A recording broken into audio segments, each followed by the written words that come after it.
Everything begins by showing one of the prisons in the United States. Inside the prison, a senior inmate named Dwight is seen getting ready because today is his day of freedom. For 25 years, Dwight has been incarcerated for the massacre of a gangster group he once committed. Additionally, he was the right-hand man of the biggest mafia boss in the United States named Pete. Shortly after, Dwight is finally released from prison and he immediately heads to Pete's headquarters, as Dwight no longer has a family after his wife and daughter chose to leave him since he entered prison. On the way, Dwight can only marvel at the sight of the city, which has become very modern. Sometime later, Dwight arrives at Pete's headquarters and he is immediately invited in. At that moment, Pete is now very old and in poor health. Shortly after, Pete's son named Charles appears and explains to Dwight that all of his father's businesses have now been taken over by Charles as Pete is very old now. Charles also has a new right-hand man named Vince, so it's impossible for him to hire Dwight as his right-hand man. However, Charles still respects Dwight's sacrifice of being imprisoned for 25 years. So he intends to send Dwight to a remote city named Tulsa. He must be able to control the city and collect taxes from all the drug dealers to be handed over to Charles. Upon hearing this, Dwight refuses because indirectly he would have to start everything from scratch again. When seeing Dwight's disrespectful attitude, Vince rises and kicks him out, but Dwight quickly knocks Vince unconscious. After that, Pete apologizes to Dwight and explains that everything has changed and is not like it used to be in his time. Pete asks Dwight to just obey all of Charles's orders because the most important thing is that Dwight still has a job and won't be unemployed. Upon hearing this, Dwight relented and agreed to be placed in the city of Tulsa. Not long after, Dwight arrived in Tulsa and immediately hailed a taxi to go to the apartment that would be his new home. At that moment, he struck up a conversation with a taxi driver named Tyson.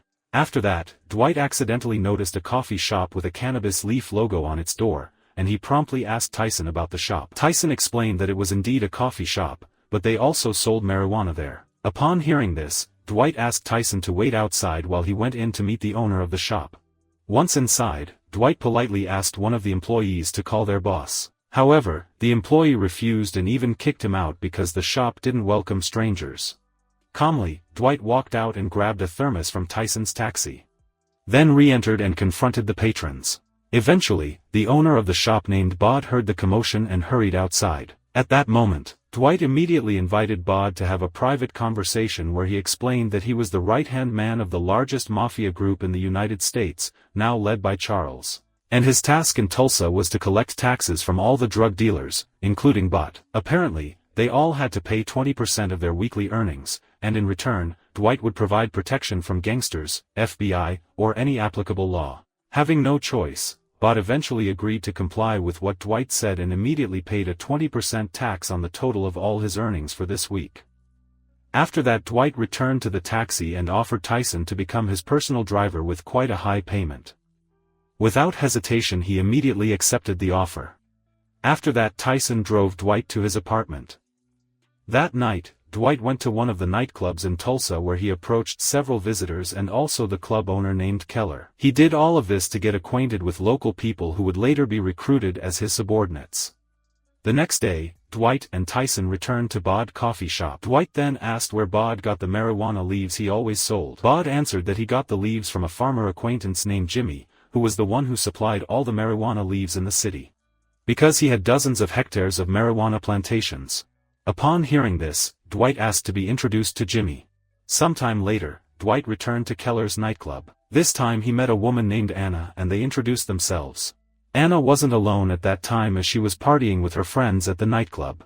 After that, Dwight was invited to join them and they partied together. It turned out that Dwight was interested in Anna, so he invited her to spend the night at his apartment.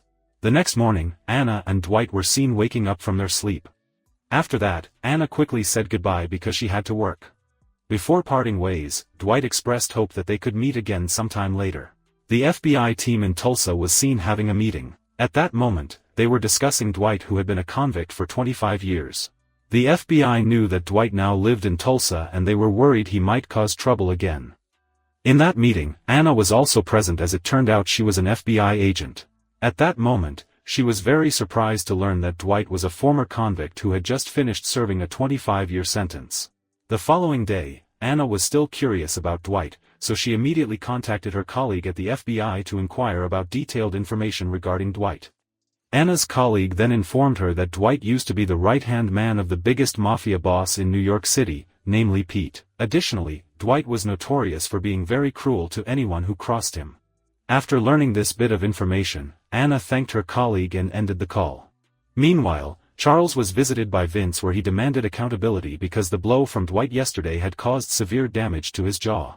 Realizing that Dwight was his father's former top lieutenant, Charles decided to discuss this matter with his father first. On the other hand, Dwight and Tyson were visiting Bod to collect the weekly taxes where he also asked Bod to take him to Jimmy, the farmer who supplied the marijuana leaves. Unfortunately, Bod was busy at the moment and promised to take Dwight later when he was free. 2 hours later, Dwight received a call from Charles who requested Dwight to pay $50,000 as compensation for Vince whom he had hit hard yesterday. Fortunately, Dwight agreed and asked Charles to deduct the compensation from his salary. In the afternoon when Dwight was at his apartment, he was suddenly visited by Anna. At that moment, Dwight didn't know that she was an FBI agent. She asked the reason he stayed in Tulsa. Dwight then explained that he was just on vacation, enjoying his retirement. Not wanting to raise suspicion, Anna advised Dwight to be careful because there were many bad people in the city. Sometime later, Dwight was being driven by Bod to meet Jimmy. Upon arrival, Dwight was warmly welcomed by Jimmy. At that moment, he offered a collaboration with Jimmy where he would distribute all the harvest throughout Tulsa. Dwight also promised to provide Jimmy with protection from anything if he agreed to work with him. Eventually, Jimmy agreed, and from now on, they officially worked together. The following day, Dwight opened his laptop to search for the whereabouts of his wife and daughter who had left him a long time ago. Shortly after, Dwight managed to find his daughter's address from social media. Moreover, Dwight also obtained her phone number and immediately called the number. When connected, Dwight quickly apologized and expressed how much he missed his daughter. However, his daughter immediately hung up upon realizing it was her father calling. At that moment, Dwight could only fall silent. On the other hand, Anna and other FBI teams were currently surrounding the house of a terrorist. The FBI team asked the terrorist to surrender, promising to mitigate his punishment. However, the terrorist refused to come out and instead detonated his own house. After that, the terrorist died in the explosion.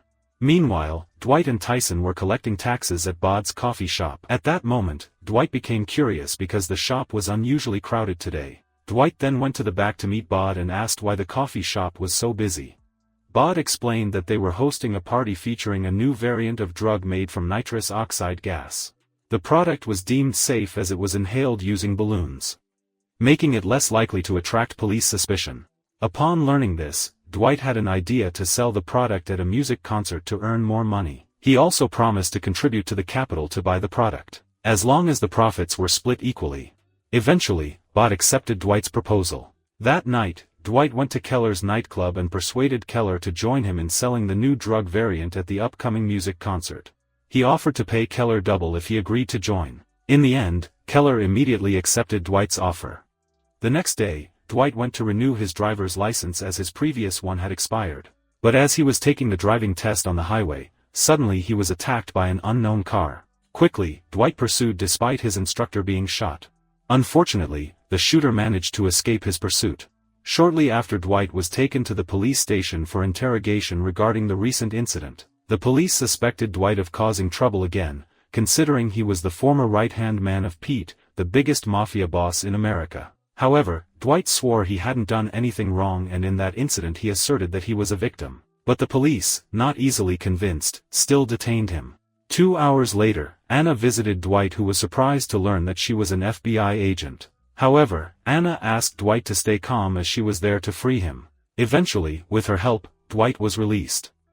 During dinner, Dwight recounted his past to Anna, including being a former convict and Pete's right-hand man, while she just smiled as she already knew everything.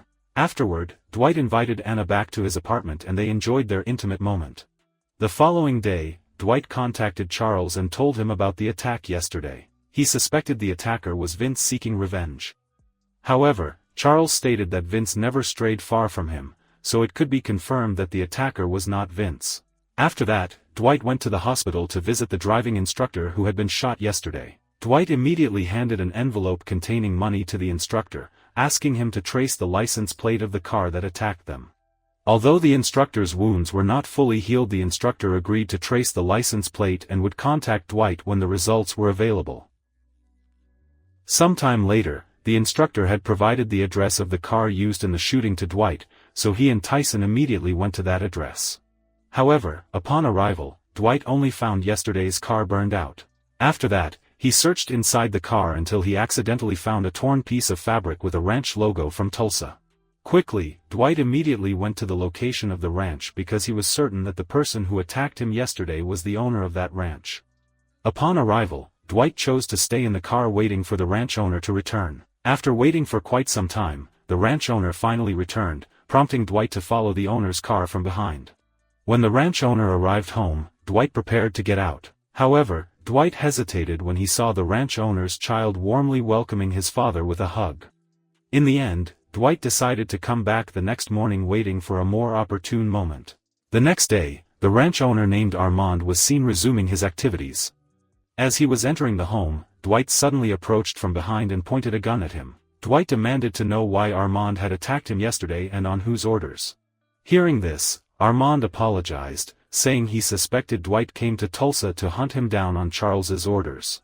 Dwight, surprised, asked if there was an issue between Armand and Charles. Eventually, Armand explained that while Dwight was in prison, he had worked for Charles. Moreover, Armand knew the crucial secret that led to Dwight's 25-year imprisonment was a trap set by Charles. Therefore, Armand believed Dwight was sent to this city to eliminate him before finally revealing this to him. Hearing this, Dwight was shocked to learn that Charles was the mastermind behind his imprisonment. However, he chose not to act because he still respected Pete. Afterward, Dwight promised not to attack Armand as long as he agreed to join him as a subordinate. With no other choice, Armand eventually agreed to Dwight's request. That night, the new variant of drugs that Dwight had ordered earlier arrived at Bod's coffee shop. After that, Dwight immediately instructed Tyson and Bod to sell them at a music concert nearby. Quickly, Tyson and Bod immediately began selling the new variant of the product. While they were busy selling, they were suddenly approached by a group of local gangsters who proceeded to beat up Tyson and Bod and confiscated all their merchandise. 1 hour later, Bod and Tyson reported the recent events to Dwight, who was at Keller's club at the time. Upon hearing this, Dwight was furious and promised to retaliate the next night. He also persuaded Keller to join because Keller had agreed to cooperate with him the previous day. At the same time, Dwight contacted Armand to invite him to attack the gangsters the next night as well. The next day, Tyson was being treated by his mother. His father named Mark witnessed this and was displeased. He then asked who had beaten him up and Tyson explained that he was attacked by a group of gangsters at the music concert, but assured his father that Dwight, as his boss, would retaliate that night. At night, Dwight and Keller were seen waiting for the others to arrive to seek revenge on the local gangster group. Shortly after, Bod, Tyson, and Armand began to arrive, prompting Dwight to decide to leave immediately. However, just as they were about to leave, Mark arrived where he expressed his desire to also beat up those who had harmed Tyson. Hearing this, Dwight gladly accepted Mark's participation. Upon reaching the music concert venue, Dwight immediately armed all his men with baseball bats. After that, Dwight and his men stormed the gangster headquarters and launched a brutal attack. After a lengthy battle, Dwight's group finally managed to defeat the gangsters. Dwight also brought along the new variant of drugs they had seized yesterday. Afterwards, Dwight and his men returned to Keller's club and evenly distributed all the seized money among their members, including Mark. 2 days later, one of the gang members who was attacked by Dwight yesterday reported the assault to the police. The gang member also provided the license plate number of one of Dwight's henchmen and requested the police to arrest him. Unexpectedly, most of the police in Tulsa were submissive to the gangster, so they would obey everything the gangster ordered. On the other hand, Tyson was seen driving alone while talking to his girlfriend on the phone. However, he was suddenly stopped by the police earlier because the license plate given by the gang member turned out to be Tyson's car license plate. Quickly, the police immediately arrested Tyson and took him to the station. Upon arrival, Tyson tried to contact Dwight for help, but unfortunately his number was inactive, so Tyson had to be detained temporarily at the police station. That night, one of the police officers confiscated Tyson's phone and unlocked it. From the phone, the officer managed to track down Bod's whereabouts. The next day, Tyson was released, but the police still planned to seize his phone. Meanwhile, Bod had also apparently been apprehended by other police officers. Charles was currently in the hospital because his father had slipped into a coma. Charles then contacted Dwight and asked him to come to the hospital in New York. Despite being angry with Charles for trapping him in the past, Dwight would still go there out of respect for Pete. Meanwhile, Armand was at his ranch where one of his employees had heard that Armand and Dwight had attacked the gangster headquarters of the music concert. The gangsters were known as Black Macadam, and the employee warned Armand not to deal with the Black Macadam group again because they had a very cruel leader named Waltrip and had long dominated the city of Tulsa. So far, no one dared to disturb them except for Dwight and Armand yesterday. Feeling curious about his employee's words, Armand immediately went home to find out about the Black Macadam gangster boss Waltrip through the internet. What his employees said turned out to be true because information from the internet also explained that Waltrip, the leader of the Black Macadam gangsters, was extremely cruel, immune to the law, and had a vast number of troops. Learning this, Armand became somewhat afraid that his wife and child would become targets of these gangsters. At the same time, Dwight had just arrived at the New York hospital to visit Pete. However, he received a less than warm welcome from Vince, and they almost came to fight. Luckily, Charles managed to intervene and immediately took Dwight to Pete's room. However, Pete was sound asleep, so Dwight decided to leave and come back later. Meanwhile, Bod, who was previously arrested by the police, was now handed over to Waltrip. Bod was then threatened with elimination if he did not provide details about who Dwight was and why he had settled in Tulsa. Feeling scared, Bod eventually explained that Dwight was sent by the New York Mafia boss named Charles. His purpose there was to take over Tulsa and collect taxes from every dealer in the city. Hearing this, Bod promised never to let it happen because the only one who could rule Tulsa was himself. After that, Waltrip ordered 2 corrupt police officers who were his henchmen to take Bod home because he no longer needed him. Returning to Dwight, who was still in New York City, he suddenly remembered his daughter and went straight to his daughter, who was selling flowers at the time. Seeing her father arrive, Dwight's daughter, known as Tina, immediately acted coldly and asked why he approached her. Dwight immediately apologized because Tina and her mother had been left alone due to his 25-year imprisonment. At that moment, Dwight also promised not to repeat such actions again as long as Tina would accept him as her father. Tina finally explained that she didn't actually hate him, but was traumatized because one of Charles's henchmen had harassed her. As a result, Tina chose to have no dealings with the Mafia, including her own father. Dwight was furious upon hearing this and immediately asked who had done it. He also asked why Tina hadn't told him earlier. Tina then answered that the person was Nico, who was one of Charles's henchmen. In the end, Dwight understood why Charles had framed him and sent him to prison was to cover up this case. Unable to contain his emotions any longer, Dwight quickly went to Charles's headquarters to find Nico. Upon arrival, Dwight saw Nico playing cards with some friends. He no longer cared and brutally attacked Nico until he was dead. Seeing this, Charles could only stay silent, realizing that fighting against Dwight would require more than just 3 people. A few days later, Charles complained to his father about Dwight, who had killed Nico. However, Pete, knowing that Nico had harassed Dwight's daughter, considered it fair, so there was nothing to be questioned. However, Charles still insisted on wanting to eliminate Dwight because he had dared to eliminate his best henchman. Pete became angry and suddenly slapped Charles. Then he said that Dwight was his best right-hand man of all time, whom he considered as his own brother. Therefore, Pete reminded Charles never to dare to attack Dwight again if he still wanted to be considered his son. At that moment, Charles could only stay silent, holding back his anger. Before Dwight returned to Tulsa, he visited Tina again and told her that Nico had been taken care of and now everything was settled. Tina then asked why Dwight had done that, knowing it would only create new problems. Dwight asserted that he did it out of love for Tina and he didn't care even if he would be hunted by Charles later because he couldn't bear to see his daughter hurt by others. Hearing this, Tina's heart instantly softened, and from now on she also realized how much her father loved her. Shortly after, Dwight had arrived in Tulsa and was immediately picked up by Tyson. He then recounted how he and Bod had been arrested by the police for attacking the Black Macadam gangsters. Tyson had also tried to contact Dwight several times, but his number was inactive. After that, Dwight asked Tyson to take him to Keller's club to discuss this issue more seriously. Upon arrival, Dwight asked Keller if he knew about Tyson and Bod being arrested by the police yesterday. Keller then replied that he knew and it was all Waltrip's orders, the leader of the Black Macadam gang. Furthermore, Bod was kidnapped and interrogated by Waltrip. Learning this information, Dwight asked Keller to arrange a meeting with Waltrip. Shortly after, Dwight and Keller met with Waltrip. At that moment, Dwight asked why Waltrip had arrested Tyson and Bod when his gangsters had attacked first at the music concert. Waltrip replied that he didn't like others distributing drugs in his territory because he ruled the Tulsa area. So if Dwight still wanted to distribute those goods, he had to submit to him first. Upon hearing this, Dwight refused because no one could command him except Pete. In the end, they both became increasingly heated and Waltrip immediately kicked Dwight out of his place.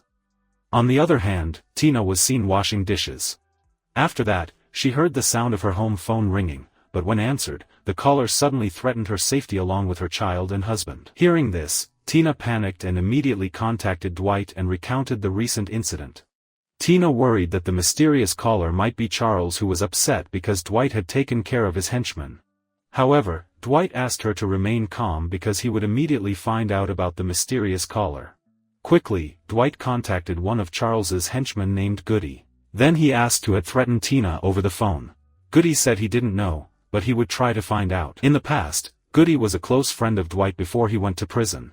Dwight also asked Goody to come to Tulsa because there was something important they needed to discuss, but Goody replied that he would ask for permission from Charles or Pete. A year later, Goody was seen asking for permission to go to Tulsa from Charles. However, he did not allow it because he was afraid Dwight would trap Goody. Unlike Charles, Pete immediately asked Goody to order a ticket to comply with everything Dwight ordered. In the end, Goody immediately packed to go to Tulsa. On the other hand, Dwight was seen chatting with Keller, where he suggested that Keller expand his nightclub and Dwight would invest there too. But in the middle of the conversation, suddenly a man attacked them. After shooting at each other for a while, Dwight and Keller managed to take out the man. When seen up close, he turned out to be a member of the Black Macadam gang commanded by Waltrip. Realizing this, Dwight was very angry and it seemed like the war between them would soon begin. On the other hand, Tina was about to enter the supermarket with her child while her husband chose to wait outside. Not long after, her husband was suddenly beaten by someone until he was badly injured, and it turned out that the person who beat her husband was Charles because he still harbored a grudge against Dwight for eliminating Nico, his best henchman. Meanwhile, Dwight and Keller were seen burying the body of the Black Macadam gang member who had attacked them earlier. But before burying the body, Dwight instructed Keller to open the jacket of the deceased to be sent to Waltrip. A few hours later, Waltrip was seen at the headquarters. Not long after, one of his female henchmen arrived with a box. She said she found the box in front of the door. When opened, it turned out to be the jacket belonging to one of his henchmen. Waltrip became angry and promised to attack Dwight with a larger force. On the other hand, Tina was now in the hospital due to the attack by Charles. Tina contacted Dwight and told him everything. Dwight suggested that she should move to Tulsa as New York seemed unsafe for her family. Eventually, Tina agreed to move to Tulsa after her husband had somewhat recovered.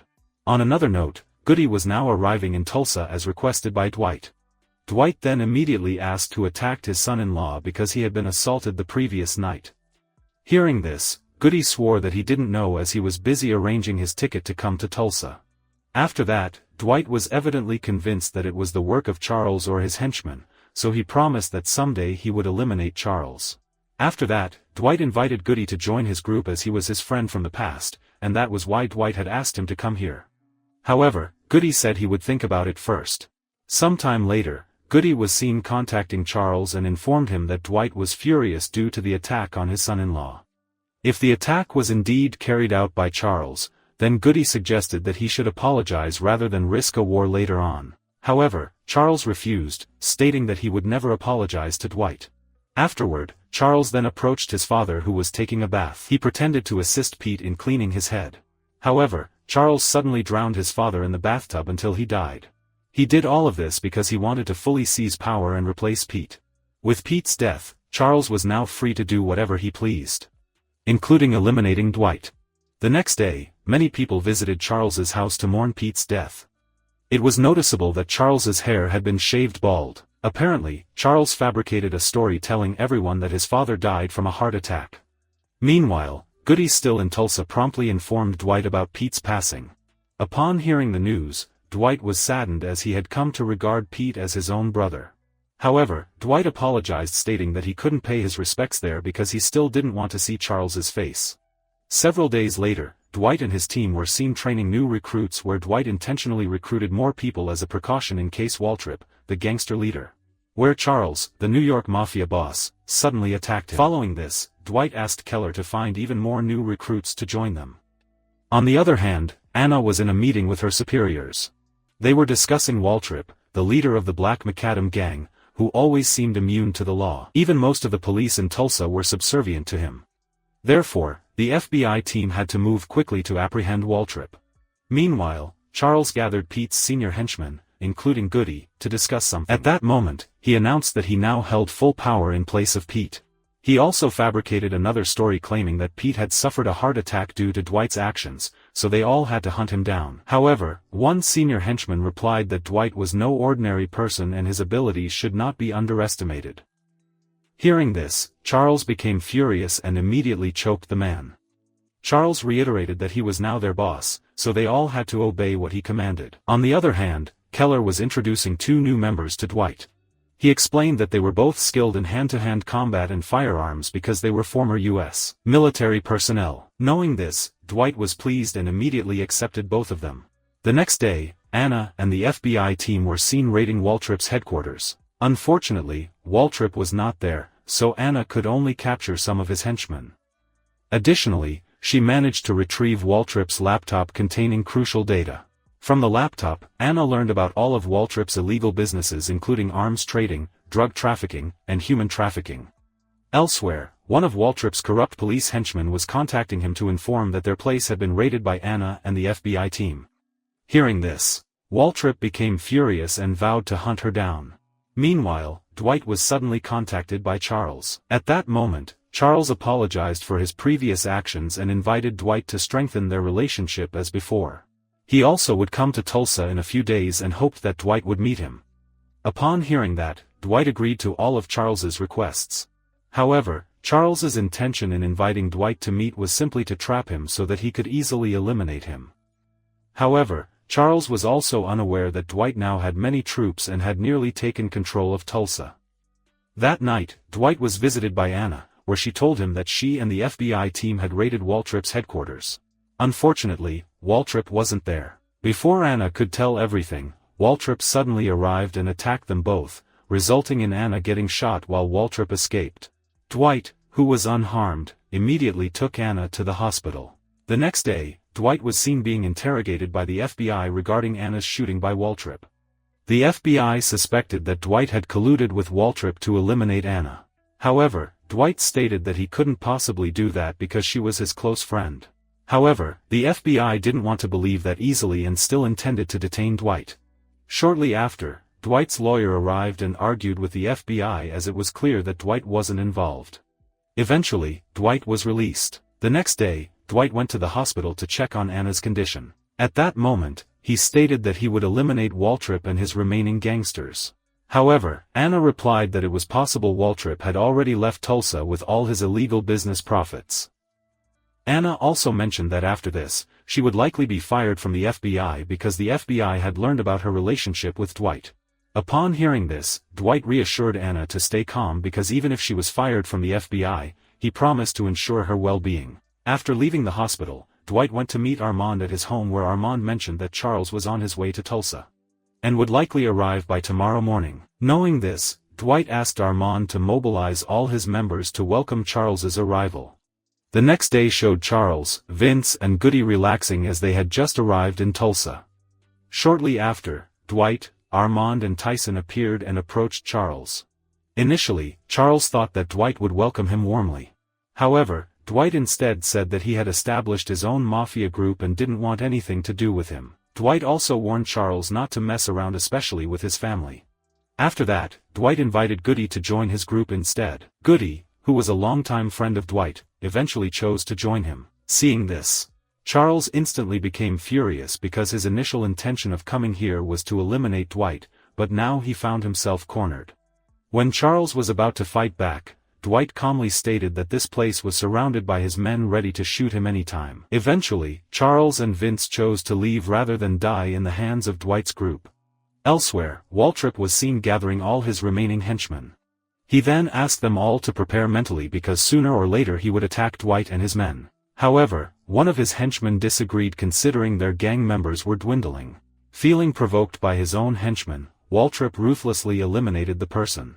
That night, Dwight and all his members were seen gathering at Keller's nightclub, where Dwight also introduced Goody as his new member and hoped that they would all stick together and protect each other. Dwight didn't want any traitor among his members because if that happened, he would eliminate the traitor. After that, Dwight explained that their only remaining enemy was the Black Macadam gang led by Waltrip. If they managed to defeat Waltrip's group, they would become the only mafia group in control of Tulsa. The next day, Dwight asked Bod to hack into Waltrip's laptop, which was now in the hands of the FBI. Dwight intended to seize all of his businesses whose data was on the laptop. Apparently, Bod turned out to be skilled in hacking, and he successfully hacked into Waltrip's laptop easily. Bod not only took Waltrip's business data, but also emptied his savings amounting to millions of dollars. Meanwhile, Waltrip, realizing that his savings had been drained, became extremely furious. On the other hand, Anna, who was still in hospital, received a letter from Dwight asking her to check her bank balance. When she opened it, she was shocked to find that Dwight had sent her $1 million.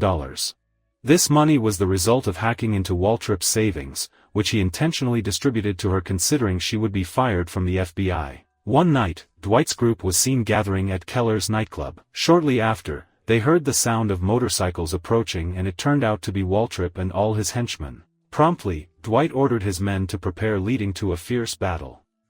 In the end, Dwight managed to eliminate Waltrip, and now Dwight's mafia group became the sole ruler of Tulsa, and no one would dare to disturb them anymore. A few days later, Dwight was seen playing with his grandchild at Armin's race course, as it turned out that Tina and her family had now settled in Tulsa with Dwight. At this moment, Tina also started calling Dwight father after decades of not hearing that title. That night, Dwight and all his members were holding a victory party at Keller's nightclub. This party also served as the opening of Keller's nightclub, which had been renovated by Dwight after he invested in it. After that, Dwight appeared very happy because now he had become the sole ruler or mafia king in the city of Tulsa.